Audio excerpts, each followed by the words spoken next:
Subscribe to our YouTube channel and press the bell icon to get the latest updates. It's one of those days when I wish I could have said to you that there is good news and nothing but the good news or better news on the COVID front. And there is good news. But wrapped inside it is also a bunch of bad news. And I will talk about that as well. Now, good news is when you look at the picture for the entire country, all of India, India seems to have bent the curve now, at least for now. The bad news is for one state, because if you look at all the data across the country, you also see which state has done the worst on COVID control. And frankly, it's a surprise. It's an unpleasant surprise for me also. So I will talk about that state as well. Meanwhile, you can guess. So if you look at the figures in India, now we've been noticing for about a month, almost a month, that some figures have begun to flatten, then taper. First of all, the growth rate slowed, then it flattened, and now you can see that on all parameters, India's COVID figures have bent. They have bent the curve. So one, you are superstitious, you don't want to say it too early, so we waited for about 3 weeks to see a trend. 3 weeks is a reasonable trend. Second, also you had to see there may be lag in reporting, etc., etc. So once again you needed time. And third, remember, this is coronavirus. Nobody can afford to be arrogant. Nobody can afford to declare victory, because anybody who declares victory, anybody who says this is just another flu, is hit by this virus, Donald Trump being the latest example after Bolsonaro and Boris Johnson. And any country or province that says, I've conquered the virus, this comes back with a vengeance and teaches them a lesson. You want to see domestically, Kerala is going through that. There was Kerala model and everybody celebrated it. And then the virus came back with a vengeance now. And Kerala's test positivity rate now is the second highest in the country. Then there's a country like Czech Republic, which had done very well. And if you would remember, we had done a cut the clutter quite some time back in the early days of the pandemic, saying how Czech Republic had kept their pandemic under control because they promoted the use of masks in the very beginning and they made masks compulsory. So they were a big success story in Europe. Now look at the graphics of Europe and see where Czech Republic is going. So never declare victory against the virus. Be humble, but look at the facts. When facts are good, then say, thank God, so far so good. I must be doing something right, and whatever I am doing, I must keep doing more of that. And similarly, for one state, not Kerala, which is getting everything wrong, I've given half the story away, seems to be doing something wrong, to be the worst performing in the country without having any reason to do so, or at least any apparent reason to do so, that has to do some things better. So these are lessons. There are no absolute victories, defeats. If you look at the picture all over India now, see the peaks in India.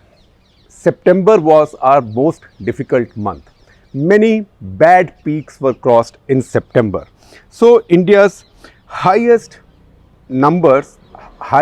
peaks in bad numbers, all the bad numbers of COVID were crossed in the week between September 11 and September 17. September 11, India recorded the highest number of positive cases, that is 97,570. Some figures I will round off to the last zero. 97,570 positives. September 15 was the highest number of deaths so far, 1290. So when you got the numbers go not just above a million, but actually close to 11 lakhs, mid-September, September 17, then you thought, God, the way this is going up, at some point our health system will collapse. It will not be able to handle so many active cases, and who knows how long before we get to 2 million and more, because when you see a rising graph in the wrong direction, you worry, you cannot underestimate it. But then something happened after that.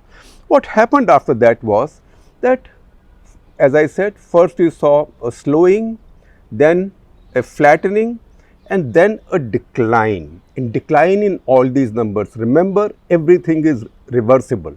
The virus is the champion of all this. It can lose a race for some time and recover very quickly, so be humble about it. But if you see how the curve is bent now, active cases are declining. If you look at Shamika Ravi's graphics, I think based on yesterday's data, she said active cases are declining at about 1.1% a day. That's quite healthy. But if you look at today's data from Ministry of Health and Family Welfare website, then you will find that 20,000+ active cases have reduced by. So if you look at this number of active cases, then it would look as if the decline in active cases is even faster. So instead of that 1.1 million having become 2 million by now, 2.5 million by now, today it is in the 8 lakh ballpark. In fact, it's the first time, right now it's 8,62,000. It's the first time last 5 or 6 days after a month that India's active cases are below 9 lakhs. Once again, we are not taking one day's numbers. We waited for a week for this trend to be established. Then India's total deaths. The latest figure, that is last 24 hours, is 706. It's a lot of Indians dead to the virus, but compared to 1290 less than a month back, I would say this is a minor blessing, so thank God for it. So deaths are on the decline, active cases are on the decline, and case positivity, test positivity is on the decline. It's now 6.7% last 24 hours, and that is the average generally of the last couple of weeks. But overall India's average is 8% still. So this tells you that this is lower than India's average. So this is also a change for the better. Now the other quite interesting thing is India's case fatality rate. Case fatality rate is fatality or deaths among people who've been diagnosed and identified as coronavirus positive. So as we keep saying, it is difficult, very difficult to conceal fatality figures here. If you have a lot of people undiagnosed, as serological surveys show, then you can say some people may be dying in villages, nobody knows. That is a theoretical argument I can't counter. We'll know next year or a couple of years later when more data comes out. But once people are identified as corona positive, then if one dies, it's difficult to hide those deaths. So if you look at India's overall case fatality rate, this has also declined as the other figures have declined. So India's case fatality rate, which at one point in the beginning was close to 3%, as doctors across the world have learned to deal with this better, as people across the world have begun to get diagnosed earlier and take precautions, all over the world case fatality rate is coming down. Globally, what was seen to be nearly 6%, 7%, 8% in Europe when it began is now down to about 3 or thereabouts, in the 3% ballpark. In India, it had started with about 3, and even then we said that this is much lower than the global averages. Today, it's down to 1.52. In fact, if you look at the daily death figures, it seems that unless this virus gets a second breath and comes after us yet again, I see this case fatality rate declining, which means hats off to our doctors, nurses, hospitals, and even people that they are doing a much better job of managing the disease. Also, new drugs have come in. We know that steroids are saving a lot of lives. Remdesivir is saving lives and also reducing the treatment period. So all those big changes have taken place at the national level. Now, I come back to the tricky part. The tricky part is this large national data combines many good news stories, but also combines some bad news stories. Bad news stories are the laggard states. Now, I am not listing the laggard states. I am just pointing out to you the champion from the bottom. And that, unfortunately, and it's a very unpleasant surprise for me, it's actually the state of Maharashtra, which is, okay, it's among our more urbanized states. So you might say it has Bombay, Pune, Nagpur, big cities, and big cities have congestion. Thane, Navi Mumbai, big cities have congestion, and the virus likes congestion, and they have slums. But the fact is, in many of the slum areas, especially in Bombay, the state has done very well. The state also has a big metropolitan success story. That's in Mumbai. Mumbai, the first areas to be hit were Mumbai slums, and people thought there'd be bodies lying all over. But the teams under Mumbai Municipal Corporation, or what is called as BMC, Brihan Mumbai Municipal Corporation, has done stellar work. Officers, people, workers, volunteers, NGOs, everybody. So Bombay's slums have done brilliantly. Bombay city, Mumbai city has also got its act together and done quite well. But if you look at the whole state, it is quite a disaster. And frankly, I've looked at many things and I've been trying to speak with the state government officials also. And I spoke with the health minister briefly. I've got some insights, but I really don't have an explanation. So let me first give you some data.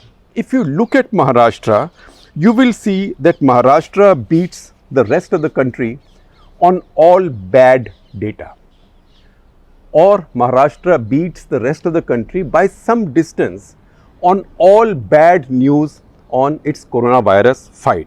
So all over the country, our fatalities per million are about 80, 79.6 as of today. In Maharashtra, it's 333, so that is a little more than 4 times the national average per million. Then if you look at the total deaths in India, all over India the deaths are 1,10,000. All this data is from the website of the Ministry of Health and Family Welfare, where every state puts its data also. So Maharashtra's data is also from there. So nationally we've lost 1,10,000 lives, of which Maharashtra's contribution is 41,000 lives. And I will put this in perspective, that Maharashtra has 9% of India's population. Maharashtra is our second largest state. In fact, Bihar has a little more population than Maharashtra now. But in terms of traditionally, and also in terms of the MPs it sends to parliament, Maharashtra is India's second largest state. It contributes 9% to India's population. For comparisons, UP is about twice as big, so UP contributes about 18%, 17.5%. So 9% of India's population accounts for 41% of India's COVID death. Let that sink in. 9% of the population accounts for 41% of India's COVID death. Normally, you would have thought that you will get news like this from Bihar or Uttar Pradesh or someplace, Odisha or someplace like that. But Maharashtra, which is by no means India's poorest state, it's among India's richer states and better infrastructure, coastal state, big cities. It's quite a surprise that this has happened there.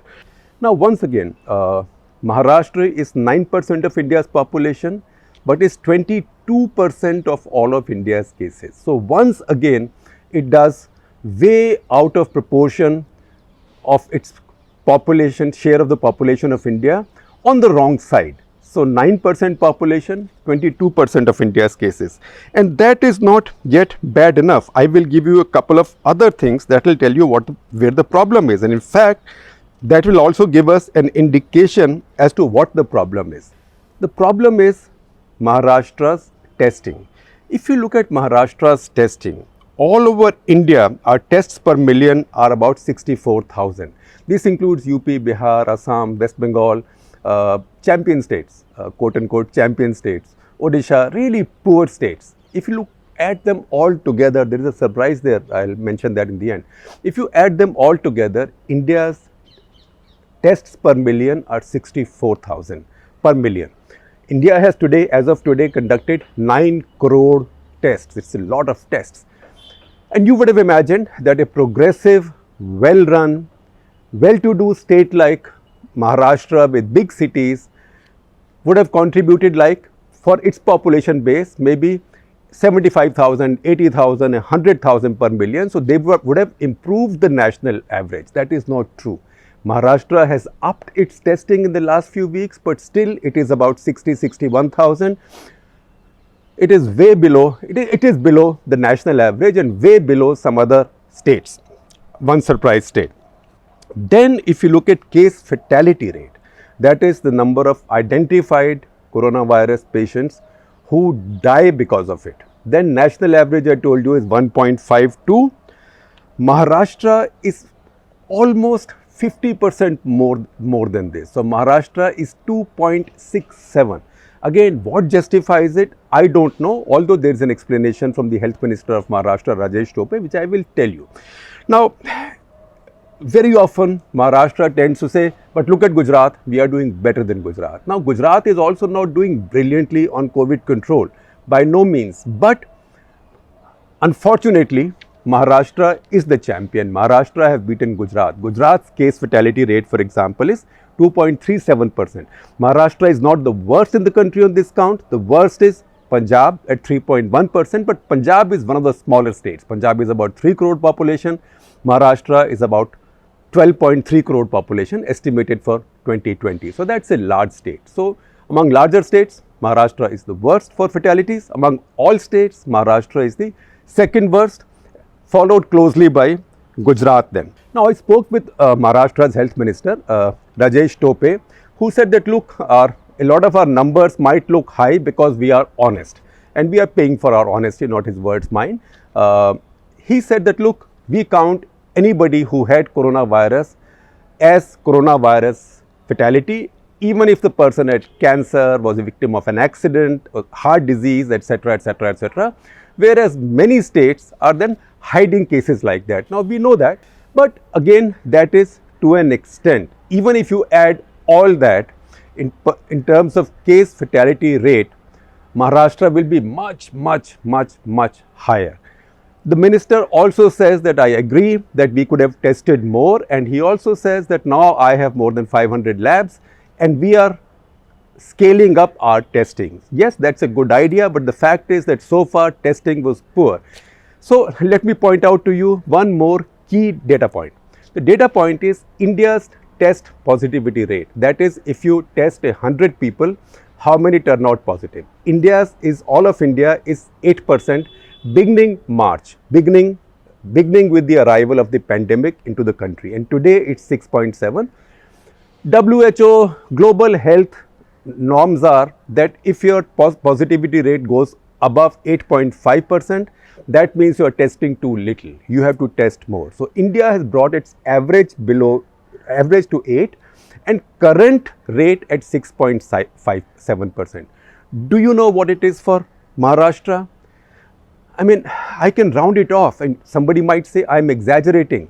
So if I round it off, it's 20%. And if you say I'm exaggerating, then you might be more satisfied if I said it's 19.94%. 19.94% means Maharashtra should be testing about at least twice as much as it's testing. Now people in Maharashtra also tell me, oh no, most of our tests are RT-PCR. 2/3 of our tests are RT-PCR or maybe even more, whereas many of the other states are doing a lot of rapid antigen tests. That may be true also, but even with that, if your positivity rate is 20%, you have to test twice as much, because unless you do it, you cannot control it, and unless you do it, you cannot contain your fatalities, because the key to saving lives is to catch these infections early. There is no point finding these infections when pneumonia has set in, when immune reaction has set in, when cytokine storms are going on, and when people's lungs are already wrecked. So the big, I think where they let the ball slip was on testing, and that's a big problem. Now, I told you in the very beginning that we have usual suspects.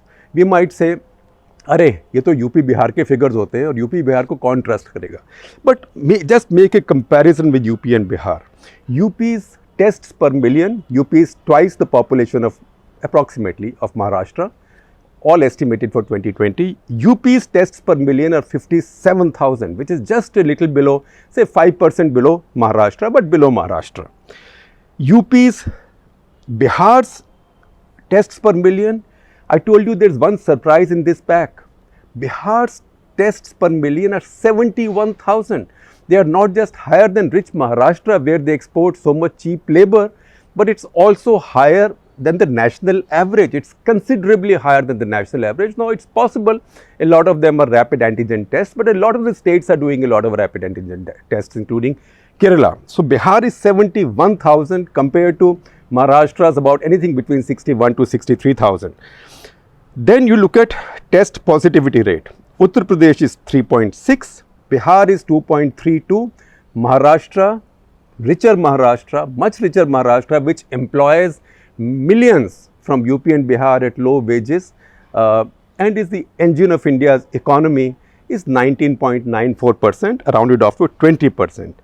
Case fatality rate for UP is 1.47, Bihar is just 0.48. You might say I don't believe the data, but this is the data that you have. There's an election coming up. I think the price of hiding debts there will be quite steep, and we are always looking. But Maharashtra has 2.67% case fatality rate. And this isn't just a comparison. I'm just using extreme cases like UP and Bihar to make a comparison. Maharashtra's testing rate, tests per million, are lower than Andhra, Tamil Nadu, Karnataka, Telangana and Delhi. All this is not nice. And you know what? I'm also surprised that Maharashtra has taken this long waking up to this. Because of all the governments, lots of politicians have been caught by the virus. I told you virus doesn't like arrogance, and virus looks for people who might think they are more powerful than the virus. So no comment on any individual, but Maharashtra has a cabinet of 33. 11 members of that cabinet have been caught by the virus. Maharashtra has 10 ministers of state, 2 of them have been caught by the virus. So out of 43, 13, that is almost 1/3, have been hit by the virus. And yet that government, for some reason, has not shown the alacrity, the urgency, the desperation to fight it that probably was needed, and that it could have been able to afford to do it, because it is not the poorest state government in India by any stretch of imagination. Having said all that, I would say that Mumbai city has done brilliantly, because everybody thought that viral apocalypse was going to visit India in the city of Mumbai and slums of Mumbai. That hasn't happened. So credit where it's due. But going back to our good news, credit also where it's due to our national will, that at this point we've been able to bend this graph. The challenge now is to keep it bent, because virus comes in waves, and now there's winter coming in. We know that this virus, hot weather has not been able to kill it, but cold weather makes it much stronger.